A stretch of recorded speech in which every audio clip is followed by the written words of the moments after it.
One last thing here that is worth pointing out to you guys.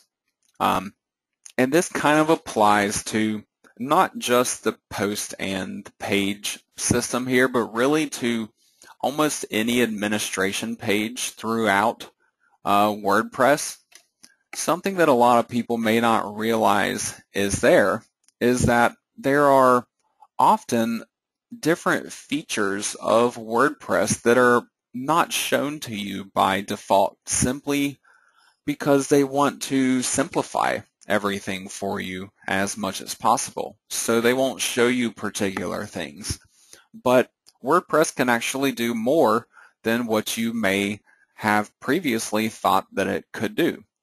All you have to do is click on this Screen Options button right here, and it expands everything for you to show you the different options that are available on the page that you are viewing. And again, whichever different page you're on, if you go to the dashboard, for example, the different screen options can change from one particular part of WordPress to the next.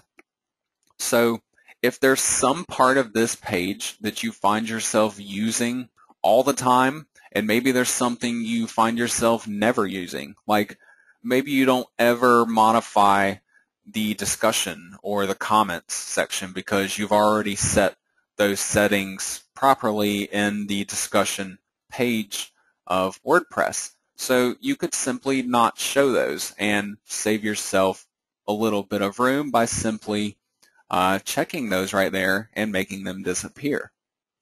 One particular thing worth pointing out, though, that some people may not realize exist is the revisions.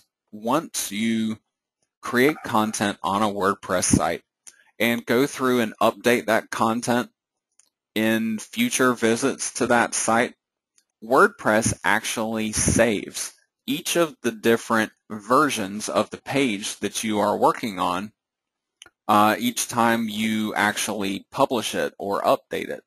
And they save that as revisions. Well, you can find that right here in the publish box. See, there are 2 revisions that are listed here. You can also find that listed in the revisions box down below. And if you don't see this, you can make it show up with this checkbox right here. So it's actually really cool and easy to use if you wanted to roll back to an old version of your page, or maybe you deleted some content and didn't realize it until you went and looked at your live website, perhaps.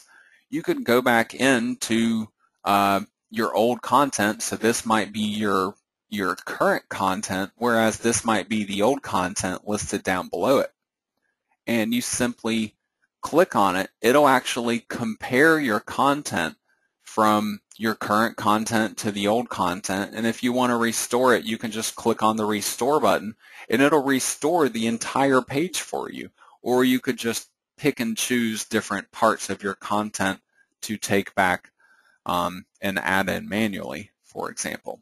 But personally, I find this revision system to be extremely handy. I've used it over and over and over again, really.